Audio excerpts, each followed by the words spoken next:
Hello, I am Vilmer Solomon, and for today, I will be discussing my topic, which is progressive teacher supervision and professional development, how supervisors can encourage reflective practice and collaborative learning among science teachers to address misalignment between training and classroom realities.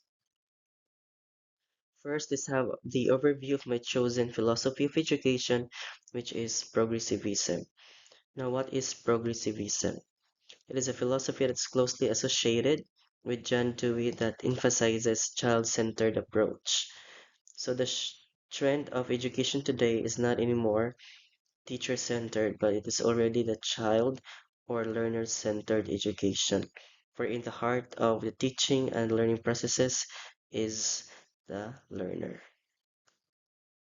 It also advocates for experiential learning because John Dewey believed that learners learn better if they perform the actual experiment, if they do the actual work, rather than relying on the discussion of the teacher. For example, if you want to ask them which of the two plants will grow better, is it the plant that is isolated without the access to sunlight, or the other plant which is placed in an area where there is access to sunlight?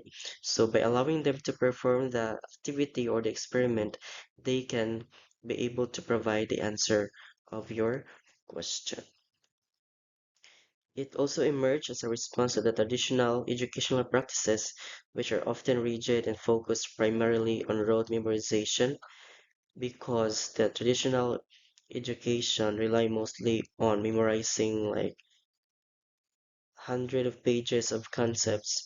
But today, they prefer to do experiments, to do inquiry-based activities, and also like debates and other hands-on activities rather than solely memorizing the concepts.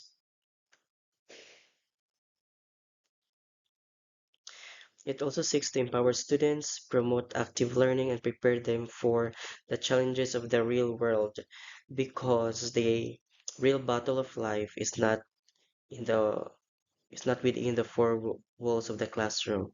It is the moment you step your foot outside the classroom and when you leave the portals of the school. So, through progressivism, learners are becoming now active learners rather than being passive learners. And the teachers are not anymore a sage on the stage, but they are already a guide on the side. So, what are the key principles of progressivism? First, we have learning by doing. So learning by doing is also known as experiential learning. So again, students learn better if they perform the activity, if they are actively engaged, and if they do the actual work when there is application of the knowledge into real life scenario settings. The second one is discussion. It allows students to process their thoughts and make decisions based from reasonable arguments. For example, inside a class, you can do or you can let them do debates because these kinds of activities will allow them to formulate their own ideas, convince others, and learn to see the world from a different perspective or different point of view. And the next one, we have interactive. So when you allow them to interact with their environment and with others, they will also learn better because experience is also part of the teaching and learning processes. And after all, education is an experience. And the last one is the interdisciplinary. So we say interdisciplinary, it allows the students to see things like they are all connected. It allows students to build on what they already know, which strengthens their understanding. For example, if they have experiments in their biology class, What they have observed is being calculated in math, written in English language, and put into images through the arts. And this provides the students the opportunity to learn how things are connected with each other. Now let's go to the application of progressivism in science education. Progressivism is widely used and applied in science teaching, as this is stipulated in the DepEd K-12 curriculum for science subjects. And this philosophy, of course, promotes inquiry-based learning, experiential learning, collaborative learning, with the integration of STEM and technology and performance-based activities. And progressivism in the science education empowers students and puts them at the center of the teaching and learning processes. Four, it uses interdisciplinary approach, science, technology, society approach, contextual learning, problem issue-based learning, and inquiry-based approach, as mentioned by the Article of America 2015, and this is actually taken from the conceptual framework of the K to 12 curriculum for science subjects. So rather than relying solely on textbooks, so varied hands-on, minds-on, and hearts-on activities will be used to develop learners' interest and let them become active learners because that is our goal today. That is our aim to enable our students as an active learners to become also active citizens in the society in the near future. So the trends again is that they are no longer receiver of information, but they are now transmitter of information. And the role of the teachers are facilitator of learning or facilitator of knowledge. So that is why progressivism is widely used in our educational system in the country. So despite of that, there are also challenges that arise in our educational system. And we should know that these things are the common things that our science teachers experience and they are facing this every day. So the first one here is we have lack of mastery of the content, and there is also lack of learning and teaching materials as identified by Aureliano and Hossayan in their study. So teachers cannot teach well if there are no available resources, especially for complicated topics, especially if they are handling science subjects, but science is not their major during their bachelor degree studies. So it is really hard for them to teach the subject since they don't have the foundation and the knowledge about all the scientific concepts. The second one is mismatched trainings and classroom realities. So there is a persistent gap between training offerings and teachers' actual needs because trainings are mostly generic and it does not address teachers' needs in the classroom. And also, this is the problem in our public schools and even in some private schools.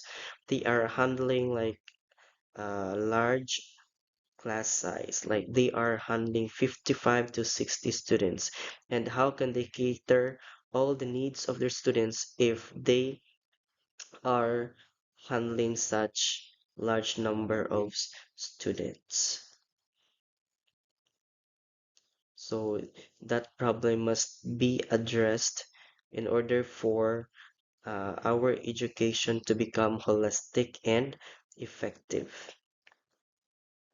For the third one, lack of laboratory facilities, as mentioned by Abbas and Marasigan in their studies. So it would be better if there is adequate facilities or laboratory facilities in our schools, both in public and private, because this will enable our science education to become holistic, effective, and efficient. Because remember that laboratory activities are using the skills of our students, and we want that to be developed because laboratory activities are confirmatory activities for the lecture part. Because in the laboratory, the students will confirm whether what were discussed during their lecture time are true or not. For example, if they are discussing chemical change, like for example, like during the chemical change, there is formation of precipitate, changes of color, so they are going to confirm that during their laboratory activities. And for the last one, we have high mismatch between the subjects taught and the college majors of the high school science teacher, and this is from the EDCOM 2.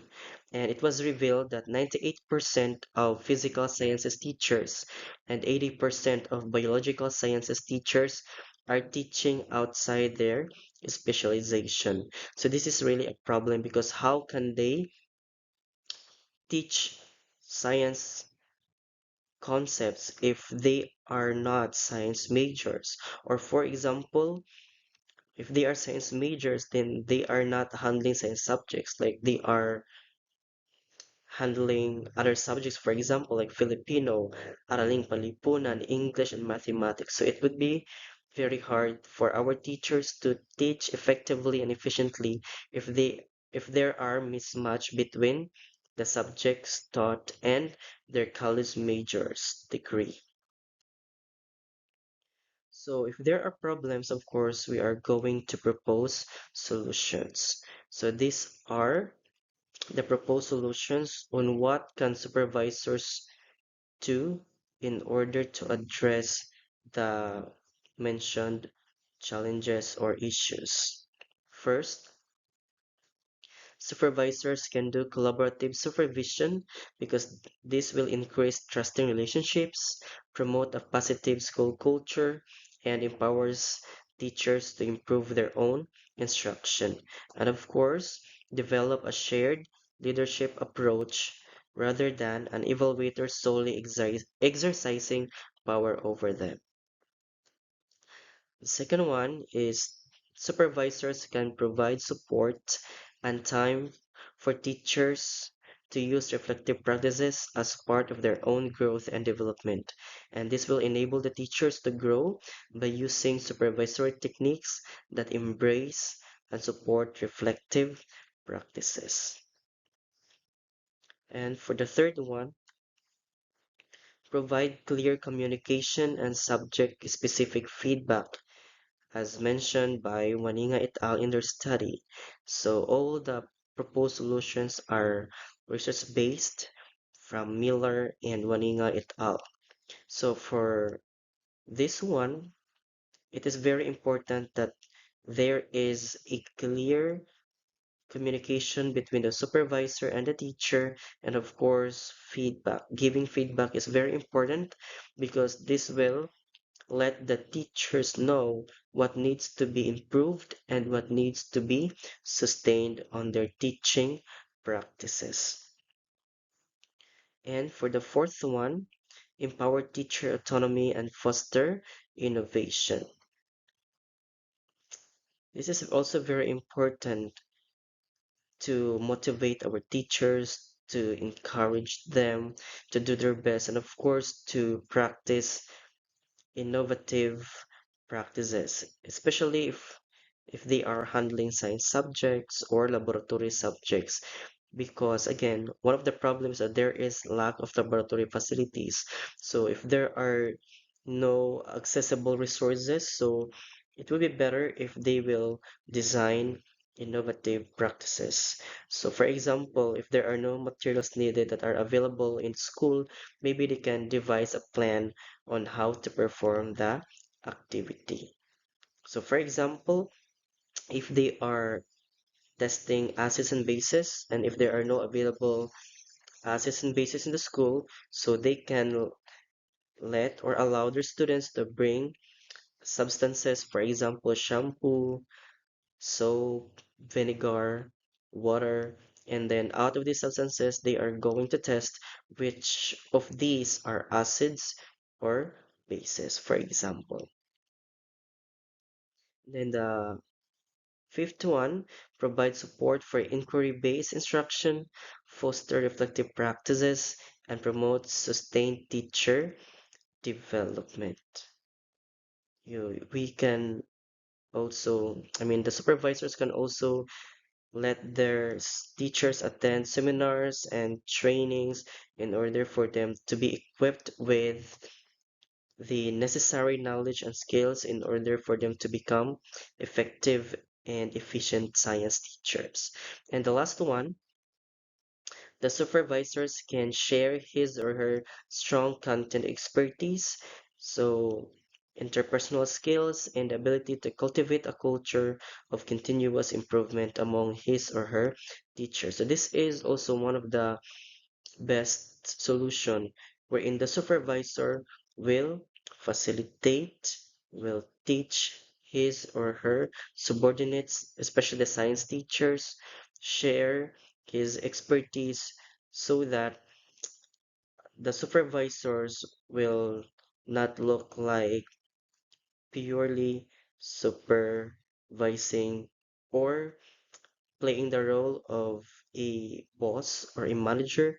Rather, he or she is mentoring his or her teachers, and that what our teachers need. It does not mean that they are teachers and that they don't learn anymore. They are teachers and forever they will be students. So if mentoring from their supervisors would really help them to become effective, efficient, and confident of what they are teaching and what they are doing. So before I end my report, I would like to give this quote from John Dewey. So give the pupil something to do, not something to learn. And the is of such a nature as to demand thinking. Learning naturally results. So that is why progressivism is very important in our education today. And if we teachers would use progressivism as part of our daily teaching practices, then we can be able to make our students active learners, and in the near future, they can also be active citizens of our country, and they will be prepared on the challenges that they will be facing once they leave the portals of our school. That would be all, and thank you. And these are the references of my report.